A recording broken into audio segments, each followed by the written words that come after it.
Today I'm taking notes on this video applying the Octalysis Framework by Yu-Kai Chou at the App Growth Annual 2024 event by Revenue Cat. Yu-Kai Chou is an author who talks about gamification, and so we're going to see how we can apply that to potentially apps or whatever this video has to offer. So I'm going to take notes here in a second. Let's go.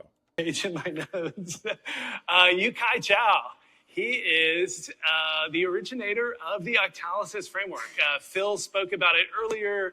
We've been hinting at it all day that, understanding the core intrinsic motivations of users is incredibly powerful. And it's been called a gamification framework, and there's aspects to it that are. But if the idea of gamification turns you off, it really is like 100 times deeper than that. And he travels around the world speaking to governments, to massive corporations. And I think so much of what he's going to share today kind of applies broadly across so many of the topics. So with that, Yu-Kai, I'd love for you to give your talk. Great.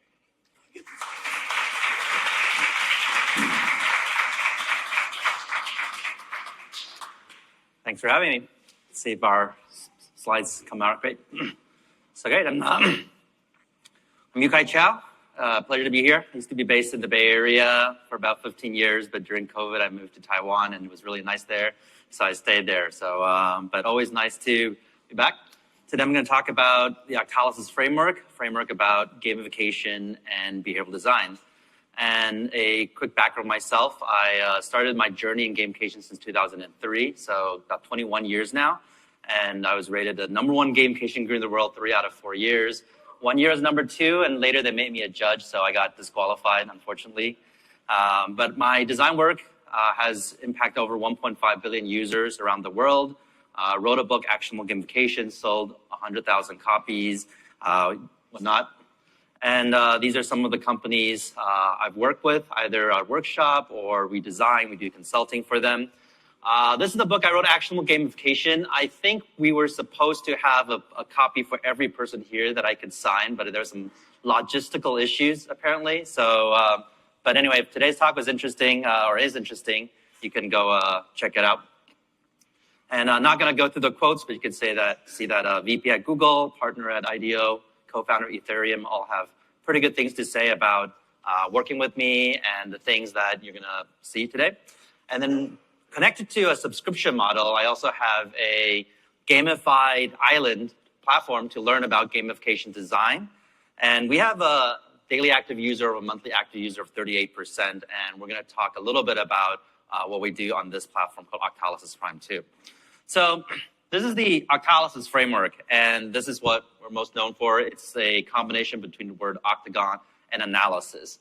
And inside, there's what we call the 8 core drives that motivate all our behavior.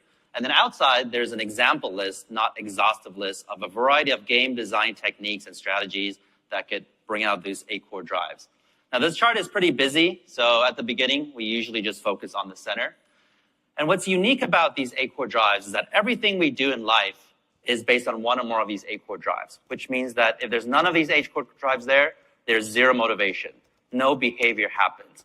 Every one of you are here because of at least one of these 8 core drives, probably very similar to similar profile for the audience here.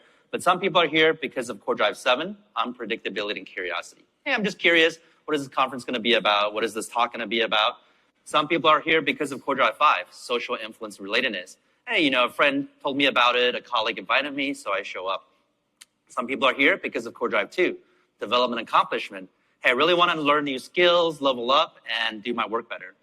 Occasionally, we have people in the room that's motivated by core drive 1, epic, meaning, and calling. What I'm learning here is really going to change the world, and it's where the future is going to be at, so I want to be part of it. When I do these speaker events at different countries, you have core drive 6, scarcity and impatience. Hey, the speaker only comes to my country, once every year, so let me reprioritize my schedule and do it. And then when I do private corporate workshops, some people are here just because of core drive 8, loss and avoidance. Like, I don't want to lose my job, so I show up. Hopefully that's not many of you, or not the only reason. But the key thing is without these 8 core drives, nothing happens. People don't even eat.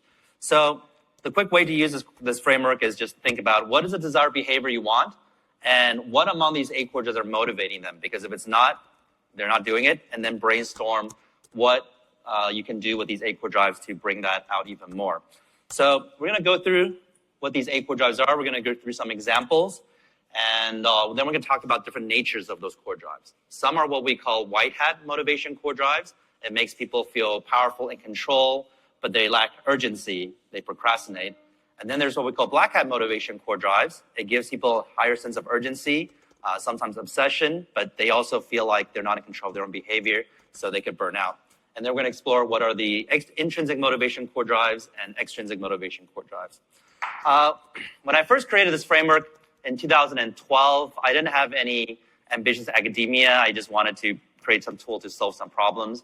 But now if you go on Google Scholar and you search for Octalysis, you'll see over 3,000 PhD theses, academic journals referencing the framework. So again, just very, very blessed and lucky that something I just came up out of my intellectual curiosity became something that not only stands strong in the commercial world, but the academic world. So the first core drive is epic meaning and calling. This is saying that we feel motivated because we feel like we're part of something bigger than ourselves. And this is why, for instance, people contribute to Wikipedia. We all know people don't contribute to Wikipedia because they can make money, to update their resumes, advance their careers, right? A lot of people spend a few hours every day after work updating Wikipedia because they believe they're protecting humanity's knowledge, something bigger than themselves. And in the game, you often see this theme. The game will say, hey, the world's about to end, but somehow you're the only person qualified to save the world. And it feels very engaging, very motivating. A lot of people do it. So this core drive ties to higher level themes like sustainability, like honor, patriotism, faith. It's used a lot these days in politics. And a lot of it's based on storytelling, but there's some mechanics to deal with that. So one example is a client we have called Full Dive. They're a mobile browser, and it's basically when you browse through their app, they'll give you cryptocurrency rewards, et cetera, et cetera. The problem with these kind of apps is that a lot of times the reward economy is not so great. People will be doing things for a long time, and they feel like, wow, I'm just getting like $4 from a bunch of effort. So they kind of burn out from that. So we added a bit of epic meaning and calling to them. So what we did is we said, hey, instead of getting a $5 Amazon gift card, you can actually donate it so 20 kids don't have to starve tonight. And so people feel, wow, because I'm using the app, I feel like a humanity hero. I'm actually making a difference for the world, and it makes them want to come back and use the app more. And they don't feel like they're wasting their time browsing the internet. So this is a straight quote from the CEO that says, after working with us, of course, we did a few more other things, but epic meaning and calling was a key theme. The App Store rating went from 4.1 to 4.7 stars. The downloads went from 600K to 2.7 million. And most importantly, their weekly retention went up from 12% to 29%, so more than double, because people feel great when they're using the app. Core Drive 2 is development and accomplishment. So this basically says because we feel like we're improving ourselves, leveling up, achieving mastery, we feel very, very driven. Now, most of the points and badges you see in gamification fall into this core drive. Points are just mathematical counters. It shows it's a progression, right? So even though you're doing the same things over and over and over again, at least you see this number getting bigger and bigger, this progress bar growing longer and longer, so you feel like you're getting somewhere. For some people, that's like their work. Oh, my job every day, I'm doing the same thing again and again and again. But at least I see my bank account growing bigger and bigger, and that makes me feel happy. Now, badges are what we call achievement symbols. They symbolize a sense of accomplishment. And achievement symbols can be in many different forms. It could be badges, trophies, uniform changes, white belt, black belt in martial art. Of course, that became quality management, Six Sigma. But the key thing is that it must symbolize an accomplishment. If you give people a badge for every silly thing they do, then it's just an icon, right? It has no meaning. You have to build the experience so that when people get a badge, they're so proud of it, they want to tell other people about it, they want to show off. And obviously, Duolingo is a huge theme in this conference. So Duolingo is one of the most famous gamified examples in language learning. And you can see there's a variety of game design techniques they use. And 70% of that list really fall into that core drive 2, development accomplishment. You give them status points, you're growing, there's progress bars, you get a streak design, you have a badge. There are celebrated Wednesday moments with the high fives and the crowning. A lot of these things all fall into making people feel great at every step and say, hey, I feel I'm learning, I'm being more accomplished, I'm getting there. And so as a result, Duolingo obviously very, very successful. 500 million users, 74 million monthly active users with 5.2 million paid subscribers. very, very strong. And as we know, online learning, most people sign up at the beginning. They have some motivation, but they just drop out. So the gamification keeps people motivated and driven. Core Drive 3 is empowerment of creativity and feedback. So that's kind of like Lego. You give users the basic building blocks, and there's an infinite amount of ways for them to utilize their creativity. Core Drive out, so the gamification keeps people motivated and driven.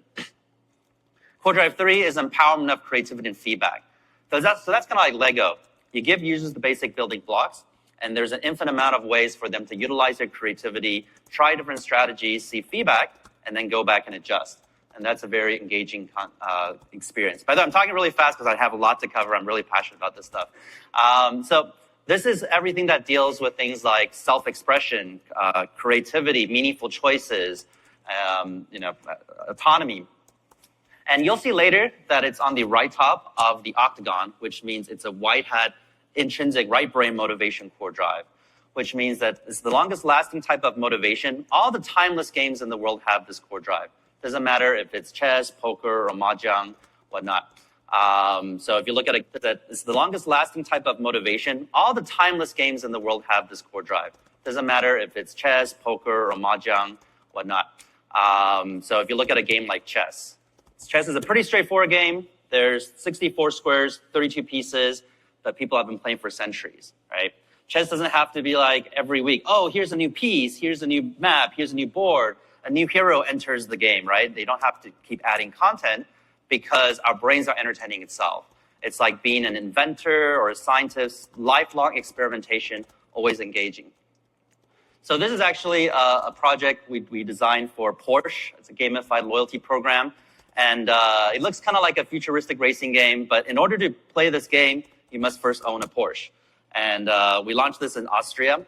So, and based on how you drive your Porsche and how you interact with other Porsche drivers that are near you, you will get a variety of perks and benefits and status, and you can customize your futuristic car even better. So you're having, we launched this in Austria. In order to play this game, you must first own a Porsche. And we launched this in Austria. So, and based on how you drive your Porsche and how you interact with other Porsche drivers that are near you, you will get a variety of perks and benefits and status, and you can customize your futuristic car even better. So you're having some self-expression with status. And the goal is for Porsche, the car company, to have constant interaction with their customers, because most of the time, the consumers, they only have interactions with the dealership, with the car maintenance people, benefits and status, and you can customize your futuristic car even better. So you're having some self-expression with status. And the goal is for Porsche, the car company, to have constant interaction with their customers, because most of the time, the consumers, they only have interactions with the dealership, with the car maintenance people, some online forums, and the actual car manufacturer, they don't have a lot of ways to reach the individual and help sell their cars. And so what we saw is that users spend 5.5 minutes in the app every single day while they were not allowed to use it while they're driving. So they drive, they stop, and they start going to the app, and they see what they've gotten and whatnot. So based on this, what they can do is get free perks in terms of some donuts or coffee. But the most important thing is that it allows them to upgrade to their next car more easily, because they want you to buy a more expensive Porsche. And the actual client, the Volkswagen family, they also own Bentley and Bugatti. So they're trying to tie user engagement into a higher purchase. Core Drive 4 is ownership and possession. So this is the drive that says, because we feel like we own something, we want to improve it, we want to protect it, and we want to get more of it. So this is like virtual goods and virtual currencies. It's the drive that makes us want to collect stamps and baseball cards. And there's also this more abstract concept of, if we invest a lot of our time to customize our LinkedIn profile, Dropbox folders, or the system's learning about us and giving us recommendations or personalized experiences, we feel more attachment, hence ownership, with that experience. So even if a new product that comes out that's supposed to be better, more high-tech, we don't want to switch because that one doesn't understand me. This one does. This one's my system. And so when we look at Strava, Strava is something that's very powerful in the sense that we all know that exercise is good for us, But our brains don't like to process long-term benefits. We like short-term gratification. And so we want to see how we're growing, how we're improving our lives, and how our health is getting better and better. So it starts to keep track of your growth, your health, and because it gives a lot of great feedback mechanics and win states, we have 120 million users with 10 billion exercise activities, which turns out to be 40 million every single week. So very, very strong. And people are constantly engaged because they can see how their lives are improving in that. Core Drive 5 is social influence and relatedness. So this is everything you do based on what other people do, think, or say. So this deals with things like collaboration, competition, gifting, group quests. It also has the relatedness piece, which deals with things like nostalgia. Like if you see a product that reminds you of a childhood, you have a higher chance of doing that. Core Drive 5 is social influence and relatedness. So this is everything you do based on what other people do, think, or say. So this deals with things like collaboration, competition, gifting, group quests. Core Drive 5 is social influence and relatedness. So this is everything you do based on what other people do, think, or say. So this deals with things like collaboration, competition, gifting, group quests. It also has the relatedness piece, which deals with things like nostalgia. Like if you see a product that reminds you of a childhood, you have a higher chance of buying the product. If you meet someone from the same hometown, you have a higher chance of striking a deal with that person. And a lot of times when we see this play out is in friend quests, or group quests is what we call the dynamic. So Duolingo also goes very hard on this group quest game mechanic, and they have this function of a friend quest where you get to invite your friends to learn together, you build a streak together, and you can nudge them a lot, and you see it leads to your treasure chest. And so they want people, if the app is constantly saying, hey, come back, we miss you, come back, it's not as powerful. Some people feel like it's annoying. Well, Duolingo also does that with the owl, and they make it kind of cute and funny. But they also use other people to trigger in, and most people are not upset about that. So, and they'll use like a skull that's the audacity of letting our streak die, right? So it really pushes people to want to come back. And it's okay because my friend is trying to have us win together. So you don't really think that someone's trying to push you to do something you don't want to do. You already wanted to learn, which is why you signed up in the very beginning. But sometimes you lack motivation, you get distracted, and your friend is there to push you. And so the key is allowing a lot of triggers for people to push you very easily. Core Drive 6 is scarcity and impatience. So this basically says we want something because we can't have it, or it's very difficult to obtain. And so this is something, for instance, Facebook used when it first started, right? At the beginning, Facebook said, the Facebook.com is only for Harvard students. If you don't go to Harvard University, too bad, you can't use Facebook. And then it says, well, it's open for Harvard and some Ivy League schools and some Facebook used, very difficult to obtain. And so this is something, for instance, Facebook used when it first started, right? At the beginning, Facebook said, the Facebook.com is only for Harvard students. If you don't go to Harvard University, too bad, you can't use Facebook. And then it says, well, it's open for Harvard and some Ivy League schools and some other schools that your high school buddies got in, but you didn't get in, too bad. So then it opened up to more and more schools. So when it opened up to UCLA in 2004, when I was attending it, everyone rushed into Facebook. Not because they already knew how great Facebook was, right? Because no one has ever used it, but that sheer exclusivity alone made people want to join. You're not allowed to do it? Okay, now you're allowed to do it, and everyone wants to go in. And they obviously replicated that model in every single university, then in all the high schools, then in all, the whole entire population. So that idea of saying we don't allow you to do something, that creates desire. It also connects to referral programs. So a lot of people, a lot of apps will say, hey, tell your friends about this. And people are like, why should I? I know it's good for you, but how is it good for me, right? Are you going to pay me money for it? But then there are apps that say, hey, you're only allowed to invite 3 friends. You have 3 exclusive invites. And suddenly these people are going around their social media and say, hey, who's one of my buddies who wants my 3 exclusive invites to, Clubhouse or Gmail or what have you, right? So when you say do it 1,000 times, they don't care. They do 0 times. But if you say you're only allowed to do this 3 times, then they actually go out and do this 3 times. So people want to challenge what they can't have. If you set a limit, if you say you can sign up anytime you want, they don't care. If you say you can only sign up in the next 10 minutes, they want to sign up in the next 10 minutes. So this goes to something we call anchor juxtaposition, which is basically putting things side by side, basically paying money or grinding for value, okay? So Dropbox did that in its early days. When you start using Dropboxes, you have some free space. And people will say, yeah, let me just get this free space, and say, hey, if you invite some friends, if you do this, if you follow us on Twitter, you'll get 250 more megabytes. So at the beginning, most people will just do the grinding because by principle, they don't want to pay, right? But then at one point, they realize, wow, I need to do all of this, invite 30 more friends, 50 more friends. This is a lot of work.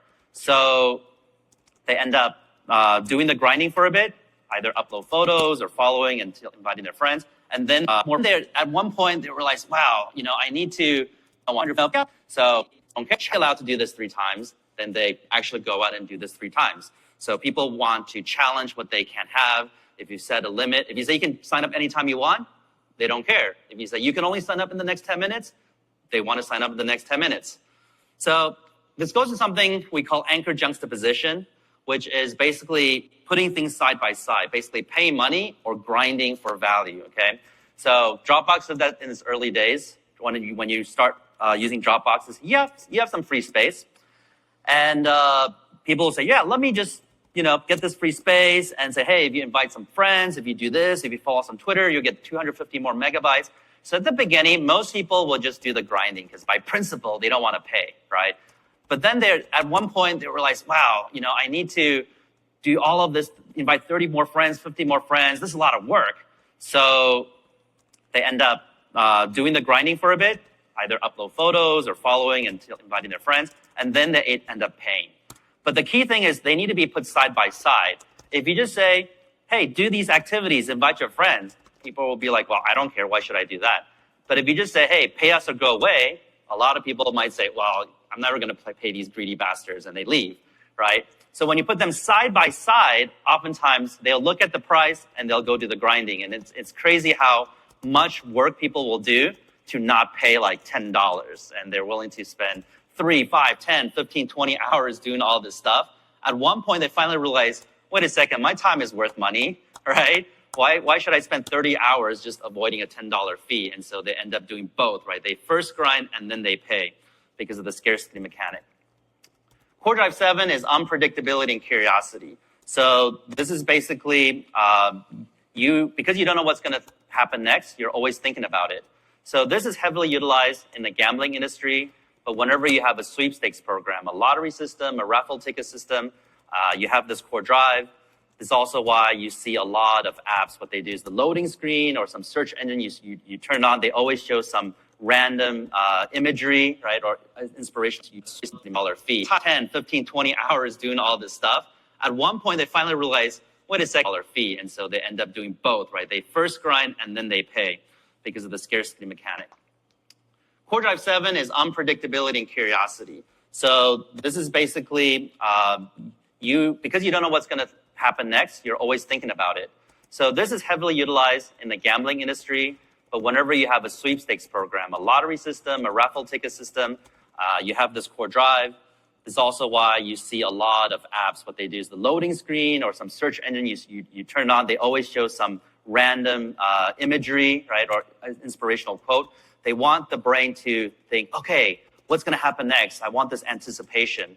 Of course, it's also the drive that makes us want to finish a book or a movie, which is why we don't want to see a lot of spoilers before we're ready for it. And so remember I said that I had a platform myself called Octalysis Prime, and this is also a subscription model. And so people come in every single day, and the first thing they do is they open a daily chest, right? So in the daily chest, could give you somewhere between 80 to 130 Chou coins.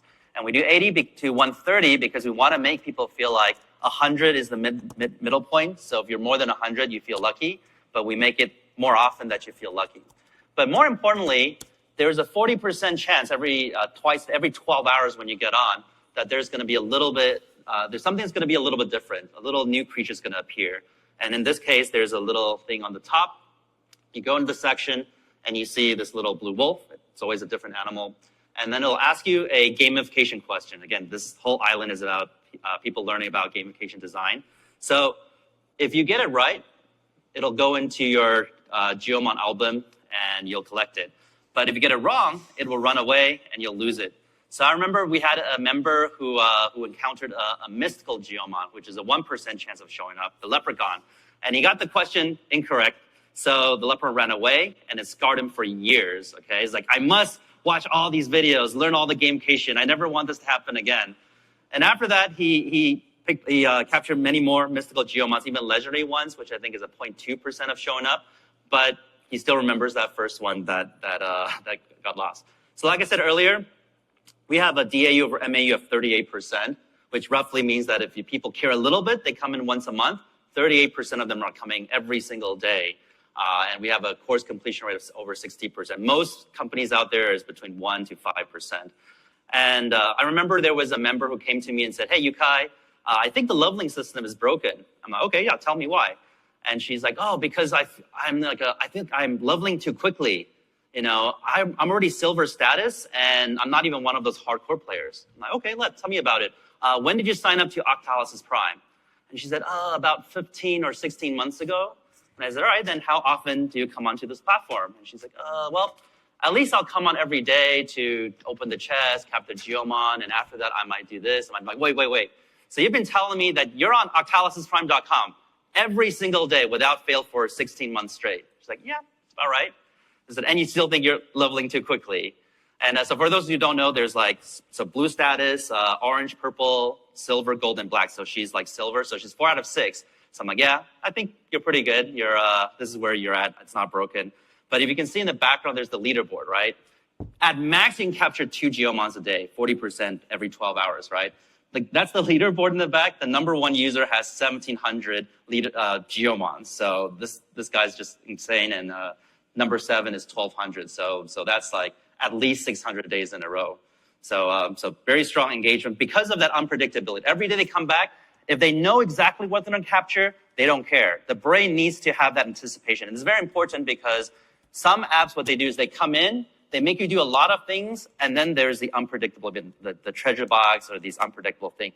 The brain then associates the unpredictable event to doing a bunch of things. So you procrastinate. You want to connect the unpredictable surprise event, the surprise delight, to the act of coming back to the platform. When they come back, they feel surprised, which means their brain thinks, oh yeah, I want to come back more often because I want to find out what happens next. Core Drive 8 is loss and avoidance. This is straightforward. You're doing something to avoid a loss. You don't want something bad to happen. It's the fear core drive and, or fear of missing out sometimes, FOMO.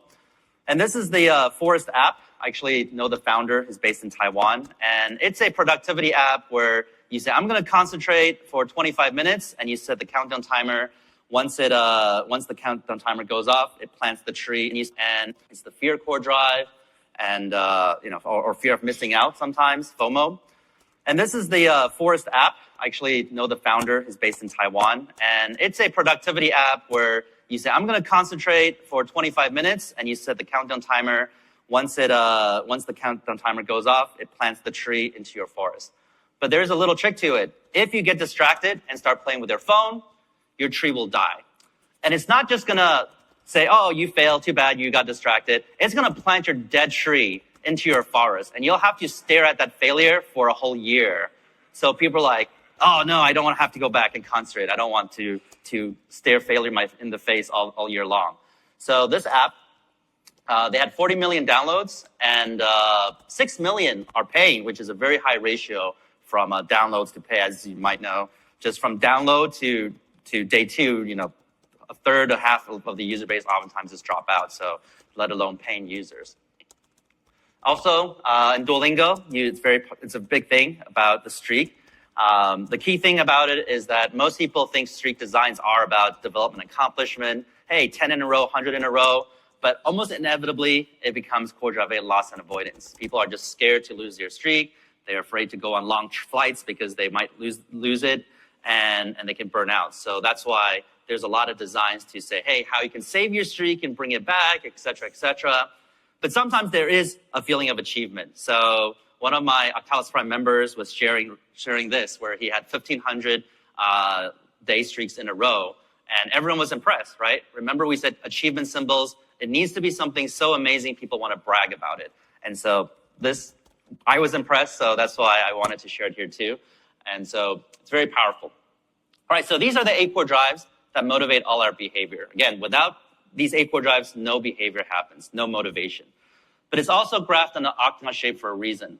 The left side, we call them left brain core drives. It doesn't necessarily mean it's geographically on the left versus right, but it symbolically represents the logical brain versus the emotional brain. And since this is a design tool, I kind of like it. Left side, left brain, right side, right brain. But what's actionable about it is that the left brain core drives deal with extrinsic motivation. Things you do for a reward, a purpose, or a goal. But you don't necessarily enjoy the activity itself. So once you obtain the reward, or you hit your goals, or you get used to the reward, it becomes stale, you stop doing the behavior. Whereas and this is usually good for attracting people into the system, right? You have to justify it. Hey, even if you're busy, if you sign up, you can get a free iPad or whatever, or you get a diploma, you get a certificate. These are all extrinsic motivation. Whereas the right brain core drives deal with intrinsic motivation. These are things that we enjoy doing to the point that we're even willing to spend money just to experience it.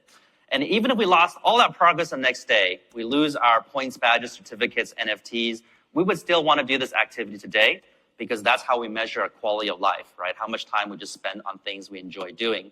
So we don't need a reward to enjoy using our creativity. We don't need a reward to hang out with our friends. And we actually don't need a reward to enjoy being the suspense of unpredictability. In fact, here's an example. If you sit there and you press a button for 4 hours straight and you're guaranteed a paycheck, that's kind of boring, right? That's like a job at a factory. Most people don't like that. But if you sit there and you press a button for 4 hours straight, and maybe you'll get a paycheck, maybe you won't, maybe you'll even lose money. Suddenly that's casino gambling, and a lot of people like that, right? Same behavior, one you're guaranteed a payout, and the other one you're most likely going to lose money. That's how the casinos make so much money. But our brains prefer the latter because we're literally paying for that entertainment, that thrill of, hey, maybe I'll win. And that's why I'll have friends who tell me, hey, Yu-Kai, just came out of the casino, lost $200, but that was so much fun. Let's go back next week, right? They're paying for their entertainment. It's intrinsic. Now, intrinsic motivation obviously is good for keeping people in an ecosystem for as long as possible. They don't want it to end. They don't want to cheat to get the rewards. They don't want to be like, hey, I got my free stuff, so I'm going to be gone. They just want it to last forever. Now, most companies like to design for left brain core drives, extrinsic motivation, but it's not necessarily better. It's just easier, right? If you want people to do something, you just give them a badge, a level, some money, some certificates, as opposed to make the activity fun. The problem is that a lot of times, if you overly rely on extrinsic motivation, people forget the intrinsic motivation. So if they were doing it anyway because they enjoy it, once you start giving them rewards and then you say, all right, no more rewards, they just burn out. They don't want to do it anymore. It's called the over-justification effect. Now, there's also a difference between top and bottom. Top ones, we call them white hat motivation core drives. So if you're doing something because you're connecting a higher, more meaningful thing, you're improving yourself, achieving mastery, and you're also using your creativity, it feels very, very good. The problem is that you procrastinate because there's no urgency. You're in full control. If you do it, you feel happy, but a lot of times you don't do it. What we end up doing are the black hat activities, and those are things where you're just avoiding a loss, right? You just can't have something, or you don't know what's going to happen next. And even though there's more urgency, because people feel like they're not in control of their own behavior, they can burn out more. So again, white hat motivation makes people feel powerful, in control, they feel good, but there's no sense of urgency. Black hat motivation makes people feel urgent, obsessed, sometimes even addicted, but they could burn out. And so the reason why black hat motivation drives urgency is because it's tied more to our survival instincts, right? Avoiding danger, going after scarce resources, or exploring new lands. And that's why we feel like we're compelled to do it, right? Because it's more connected to survival. Now, so white hat motivation is good for long-term things, community management, loyalty programs, creative workspaces, whereas black hat motivation is good for one-time motivation, is good for long-term things, community management, loyalty programs, creative workspaces, whereas black hat motivation is good for one-time transactions, right? You just want people to give you money or resources or survival. Now, so white hat motivation is good for long-term things, community management, loyalty programs, creative workspaces, whereas black hat motivation is good for one-time transactions. Right? You just want people to give you money or connected to survival. Now, so white hat motivation is good for long-term things, community management, loyalty programs, creative workspaces, whereas black hat motivation is good for one-time transactions. Right? You just want people to give you money or sign up to the subscription or donate or short bursts of activities. So, but this leads to something I call the data illusion. And this is something that's pioneered actually by Zynga, which is this concept of data-driven design, right? Which is a big trend. I think it's very good and sophisticated. And so Zynga is saying like, hey, no, we don't know the answer. So we're just going to look at the data and whatever works, we're going to do more of that, right? But the problem is that because black hat motivation drives urgency, whenever you pay too close attention to data, you're always going to be more black hat. Like, hey, look, we put a torture break on, which is a thing that says, stop, you have to wait 10 minutes before you can do more. Stop, you have to do 10 minutes. Everyone's coming back 10 times a day. They're inviting their friends. They're paying us money. That's amazing. Let's keep doing more of that, right? And so we want to be able to look at the big scale and say, hey, how are people feeling about it? With an even more extreme example is, this is why, for instance, dictators love core drive 8 loss and avoidance, right? They'll say, according to the data, if we threaten to kill people and their families, and we even do it sometimes to show we're serious, everyone should share behavior. So we're all data scientists, right? So it means we should do this more and more and more. So they will see the numbers working for them. But as human beings, we intuitively understand that people are not happy in this ecosystem, right? If they can't escape the country, they will. Some people might want to even band together with Epic Media and Calling and try to overthrow this tyrannical government. So I think it's very important to, when you see the data, also understand that while people are doing the behavior, how do they feel about it? Is it urgent? Are they feel like rushed into it? Or do they actually feel open and it's more long-term sustainable? But just because it's black hat doesn't mean it's necessarily bad, because a lot of people put themselves in black hat motivation to eat healthily, go to the gym, exercise, or learn something more. This is a funny example where it's an alarm clock, where every time you press the snooze button, it destroys your money. So you are waking up because of core drive 8 loss and avoidance. You don't want to lose money, so you wake up. But you're okay with this because it's a goal you want to accomplish, right? You want to get up. What people don't like is when marketers, employers, governments, educators, parents use a lot of black hat gamification techniques to get people to buy things they don't need, to work overtime without proper compensation, and get manipulated. And a lot of people will still do the activity because this stuff is obsessive, but the moment they can escape, they will want to. Employees leave the company, customers buy from competitors, some children even run away from home when the parenting strategy is too black hat. But again, if it's something they already want to do, they're happy. That's why Duolingo uses a lot of black hat to guilt you, say, why aren't you coming back? I'm going to kidnap your kids and all that stuff. And it's like, that's okay, because it's like, I want to learn. Thank you for working so hard and pushing me hard to do it. You pay your gym trainers to call you a loser sometimes too, right? You're like you're so weak, but later you're like, hey, thank you so much for pushing me harder than I could ever do myself.